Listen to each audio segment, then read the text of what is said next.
शादी ये एक बहुत ही पवित्र रिश्ता होता है जिसमें कि सिर्फ दो लोग ही नहीं बल्कि दो परिवारों को एक साथ मिला देता है। और ये एक ऐसा अटूट बंधन है जिसमें कि आप अपने लाइफ पार्टनर को ये वचन देते हो कि आप उनके साथ में हर सुख दुख दर्द में उनके साथ मौजूद रहेंगी, उन्हें आप समझोगे, उनसे आप प्यार करोगे और किसी गैर मर्द की तरफ आप देखोगे भी नहीं। लेकिन रिसेंट टाइम में आने वाले कुछ हस्बैंड मर्डर केसेस को सुन के आपको ये लग रहा होगा कि शादी का ये मतलब तो है ही नहीं, क्योंकि आज भी मैं एक हस्बैंड मर्डर केस के बारे में डिस्कशन करने वाला हूँ। और ये केस दिल्ली की द्वारका का सुष्मिता और करण का है। और इस केस के बारे में सुन के आपको लिटरली ये बिलीव हो जाएगा कि शादी का मतलब अब शादी नहीं रहा। दिल्ली के द्वारका शहर के रहने वाले करण, इन दोनों की शादी के लगभग 7 साल हो चुके हैं। इनका एक 6 साल का बच्चा भी है। सुष्मिता स्टार्टिंग में तो अपने हस्बैंड करण से बहुत प्यार करती थी और ऑब्वियस सी बात है करण भी अपनी वाइफ सुष्मिता से बहुत प्यार करता था। दोनों की लाइफ शादी के कुछ सालों के बाद तक स्मूथली कटती है, लेकिन शादी के सिर्फ कुछ सालों के बाद ही सुष्मिता और उसके पति करण के बीच में नोक-झोंक होने लगता है। हल्का फुल्का फैमिली मैटर को लेकर झगड़ा शुरू होता है। झगड़ा धीरे धीरे प्रतिदिन बढ़ते जाता है। हस्बैंड को लेकर साल में मनाया जाने वाला एक ऐसा त्योहार जिसमें कि वाइफ अपने हस्बैंड के लिए लंबी उम्र की भगवान से दुआ मांगती है, जिसे करवा चौथ बोला जाता है।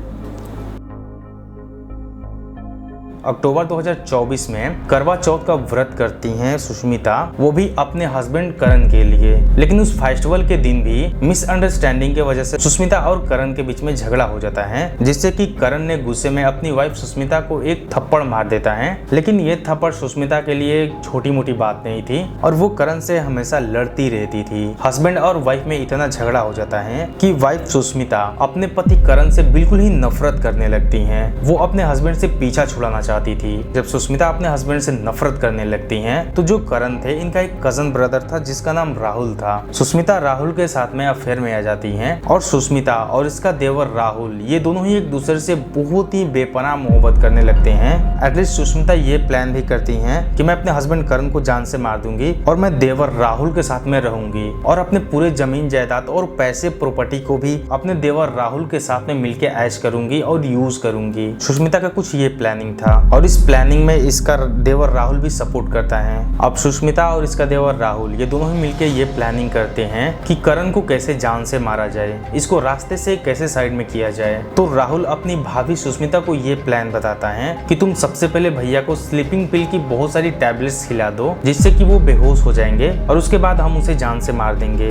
दिन था 13 जुलाई 2025 का। करण देव हर दिन की तरह अपने आर्टिफिशियल ज्वेलरी शॉप से घर आता है और डाइनिंग टेबल पे बैठता है, अपनी वाइफ से खाना मांगता है। तो इसकी वाइफ खाना देने से पहले उस खाना में 12 टैबलेट स्लीपिंग पिल की डालती हैं और अपने हस्बैंड को खिलाती हैं। खाना खाने के बाद इसके हस्बैंड अनकॉन्शियस होकर गिर जाते हैं। सुष्मिता जैसे तैसे अपने हस्बैंड को बेड पे ले जाके लेटाती हैं और अपने देवर से इंस्टाग्राम पे चैट करने लगती हैं। चैट में वो ये लिखती हैं कि इसको मैंने टैबलेट्स दे दिया है लेकिन अभी भी ये जिंदा है। तो देवर राहुल उधर से रिप्लाई करता है इंस्टाग्राम पे कि अगर पॉसिबल है तो तुम उसे और भी टैबलेट्स खिला दो ताकि वो उसी टैबलेट्स को खा के मर जाए। ऐसे बहुत सारा डिस्कशन होता है दोनों के बीच में। तो भाभी अपने देवर के पास में ये कमेंट करती हैं कि तुम ही आ जाओ मेरे घर पे और हम दोनों ही मिलके इसे जान से मार देंगे। लेकिन राहुल फिर से एक आइडिया देता है अपनी भाभी को। वो बोलता है कि इलेक्ट्रिक शॉक दे दो इसे ताकि ये जान से मर जाएगा और किसी को पता भी नहीं चलेगा। इसकी भाभी सुष्मिता बिल्कुल ऐसे ही करती हैं। वो पहले वायर को इसके हाथ में सटाती हैं और टेप से चिपका देती हैं और उस वायर को ले जाकर इलेक्ट्रिक बोर्ड से शॉक दे देती हैं, जिससे इसका हस्बैंड तड़प तड़प के मर जाता है और बहुत ही दर्दनाक तरीके से इसका मौत हुआ है। जब सुबह होता है तो इसकी वाइफ अपने बेडरूम से रोते हुए पूरे फैमिली मेंबर को ये बताती हैं कि हमारे हस्बैंड रात में बिल्कुल आराम से सोए हैं लेकिन सुबह में ये उठ ही नहीं रहे हैं। जब घर वाले करण की बॉडी को हॉस्पिटल में एडमिट करवाते हैं तो वहाँ पे ये डिक्लेयर हो जाता है कि इनका डेथ पहले ही हो चुका है। घर में तो मातम पसर जाता है। घर वालों के सामने अच्छी बनने के लिए इसकी पत्नी सुष्मिता भी बिल्कुल नॉर्मली बिहेव करती है। वो भी अपने पूरे फैमिली मेंबर के साथ में रोती हैं, बिलखती हैं ताकि घर वालों को डाउट ना हो। इस बॉडी का पोस्टमार्टम करना था लेकिन सुष्मिता और इसका देवर राहुल दोनों ही पोस्टमार्टम करने से रोक रहे थे, क्योंकि इन दोनों को पता था कि अगर पोस्टमार्टम होगा तो ये क्लियर हो जाएगा कि इसका डेथ कैसे हुआ है। लेकिन घर वाले इन दोनों की बात नहीं मानते हैं। उस बॉडी का पोस्टमार्टम करवाते हैं जिसमें कि ये क्लियर पता चलता है कि इन्होंने स्लीपिंग पिल पिल्स की 12 से भी ज्यादा टैबलेट्स कंज्यूम किया है और इसे शॉर्ट सर्किट से जान से मारा गया है। ये सारा घटना अभी सामने आया ही था,